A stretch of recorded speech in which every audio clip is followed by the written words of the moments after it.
Greetings, everyone, and welcome to WTF Walk the Floors, where we talk about all things hospitality training through storytelling.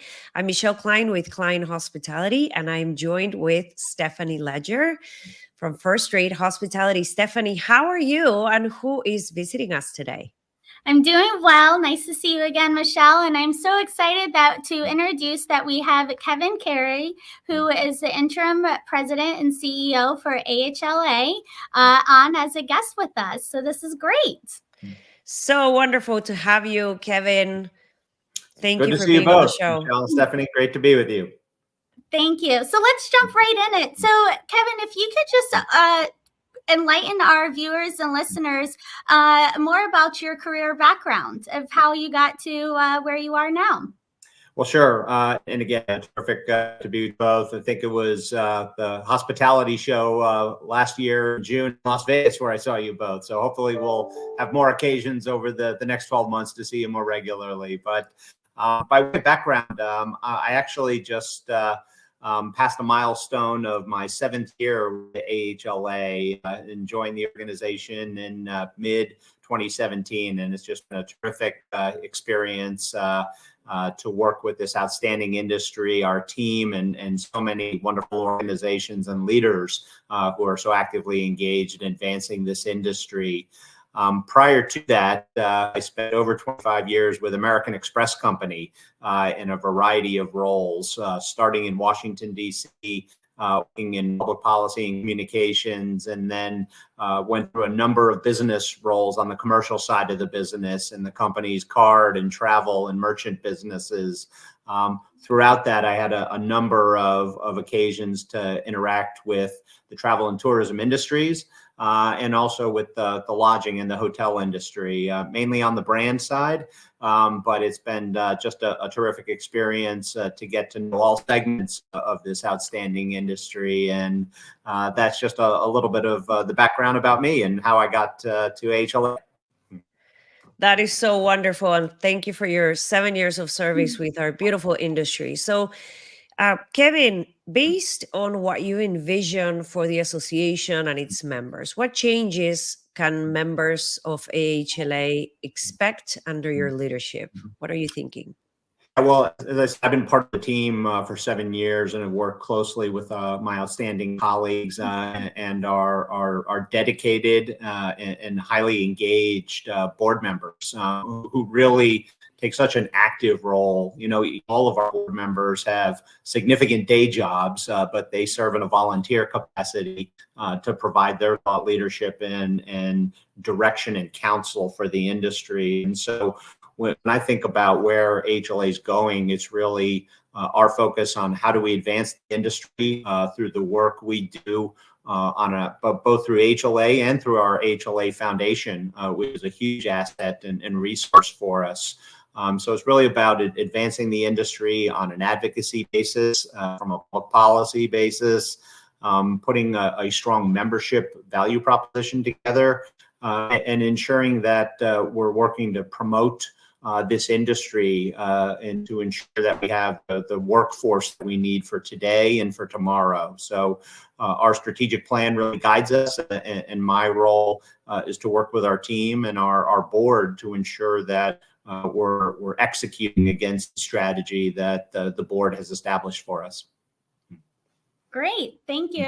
And then, continuing on talking about changes is how can also the hoteliers and the restaurants adapt to the changing guest preferences? I mean, I feel like we've seen a lot from pre-COVID, during COVID, now post-COVID, and the guest behavior keeps changing, it seems, month by month. One of the unique feature of this industry is just the diversity of experiences that this industry serves for its guests. Obviously, as you know, well, guests can be families that are traveling for leisure purposes. You can be business travelers on an individual business trip, or you can be a group or traveling for a meeting or an incentive purpose. You may stay at a resort property. You may be traveling with a team and stay at a select service property on a team trip, or you may be looking for more of an individual boutique type experience at an independent hotel. So that customer choice, staying in tune with what customers are looking for and having diversity of offerings and products to drive that guest experience.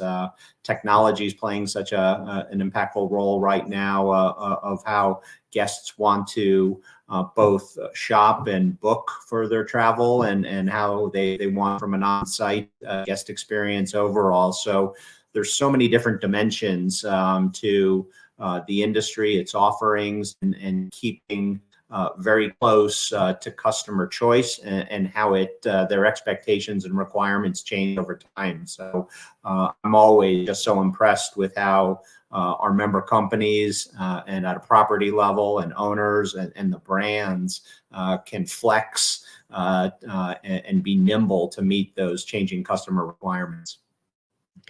That's wonderful, Kevin. With all that that power behind you and behind the association, let's talk about policy and advocacy. What are the key policy issues that the association is currently advocating for on behalf of the industry?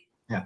So first, Michèle, our role at AHLA is really to do three things. First is to advocate on behalf of the industry and to help create an environment with responsible public policy.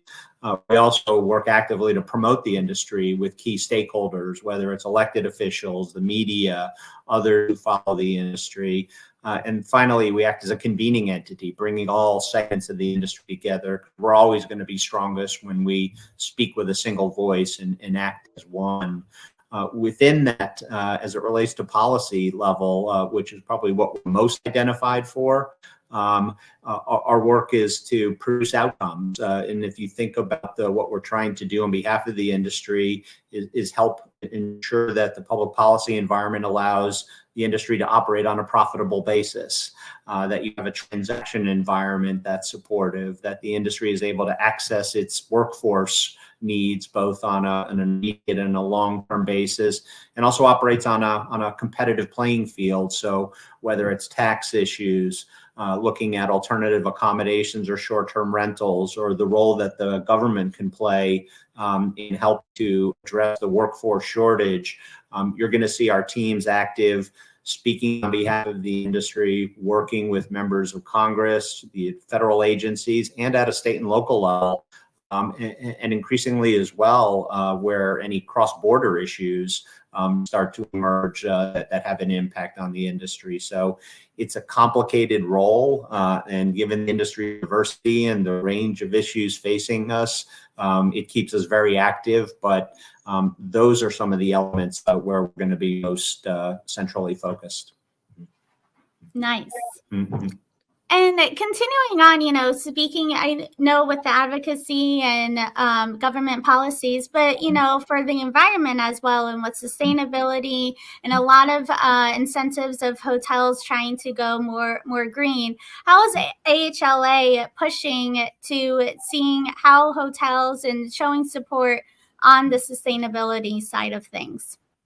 Well, we're doing a number of things, Stephanie. We announced a platform initiative called Responsible Stay, which gives us an opportunity to communicate the sustainable practices that the industry is advancing.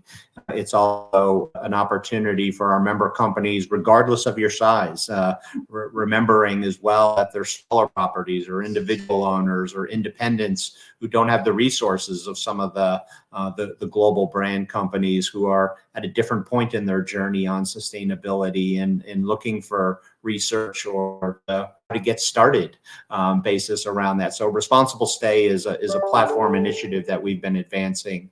What we've also seen is a lot of momentum and focus around third-party certifications, and we've entered a new relationship with the Hotel Association of Canada, where we now jointly operate the Green Key Global hotel sustainability certification business.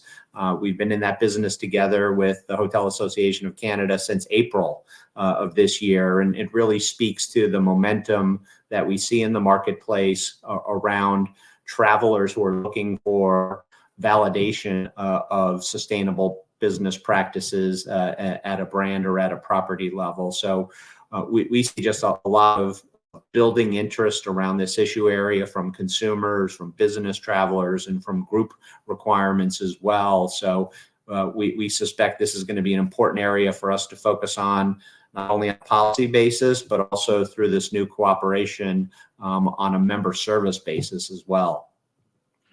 Kevin, that is really insightful, everything that you're saying. And we're always advocating for future leaders, right? Those emerging leaders that if we have that opportunity to groom them and prepare them now, which is something that AHLA does as well, then we know that we're betting on the future of our industry. Right. So if we focus on future leaders for a minute here, what do you think is the best way to engage these emerging leaders in any industry association? And more specifically, what is AHLA doing to address this? Great question. Let me give you 3 specific examples of things we're doing in an intentional way. I mentioned earlier just how fortunate we are to have the industry's senior leaders involved in our governance, on our board of directors.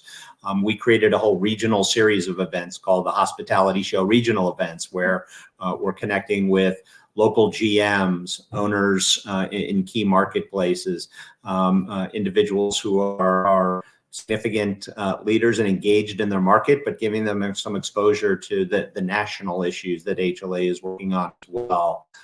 That's one example. We also have 20 different committees that we manage and support on behalf of our association, which is a great way for our member companies and leaders who are emerging from a senior perspective and involved in their corporations and companies to connect with their peers, to share information and to establish some of those networking relationships. And finally, our foundation, the AHLA Foundation, through its Forward initiative, has been working to champion women in the industry. We had a conference in Chicago just about 2 months ago with 900 attendees. And what was so awesome about that was just the energy in the room, the focus on the cause and the purpose, but also how many senior leaders, women and men, brought emerging leaders and some of the next generation top talent to the event and gained a perspective on being engaged in an industry association. So we've got a variety of ways that hopefully we're doing our part to support our member companies and to engage and elevate those emerging leaders. Wonderful, wonderful way to spice it up a little bit for them as well. Right. I love it. All right, Stephanie, it's the moment of truth. Yeah, so, being on our podcast of WTF Walk the Floors, we always want our guests to share a WTF moment or even in a positive light from walking the floors.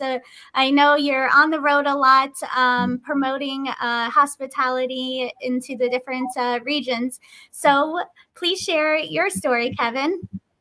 Well, two things. I mean, certainly our team, I try to make sure that I'm connecting with all of our employees. We've got a large office in Washington, D.C. We've got a number of employees around the country. So being visible and present and connecting with our team, not only in D.C., but when I travel as well. I think back to our last time together at the hospitality show, just being out on the floor in that context.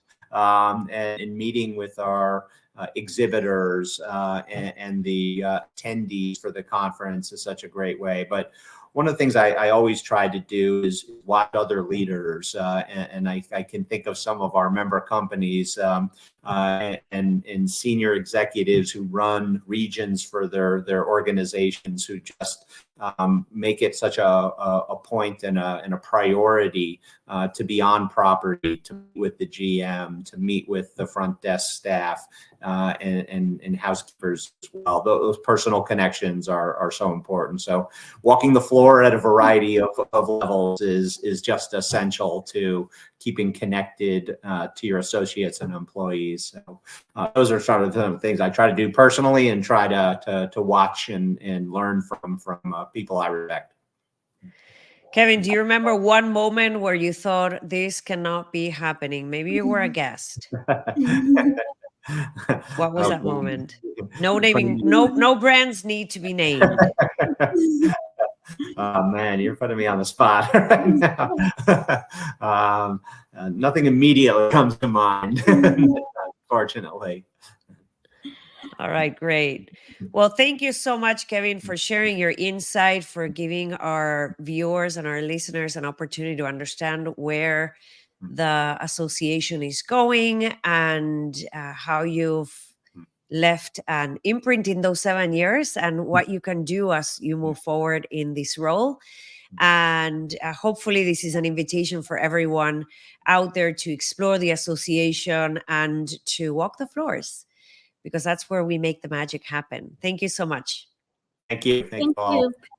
Thank you. And also too, hospitality show October. So we hope October to 28th to the 30th in San Antonio, year 2. And we've got big expectations, and we're on a great track for having an even stronger program than last year. So I look forward to seeing you there. Wonderful. Thank you. Look forward to seeing you as well. And thank you again.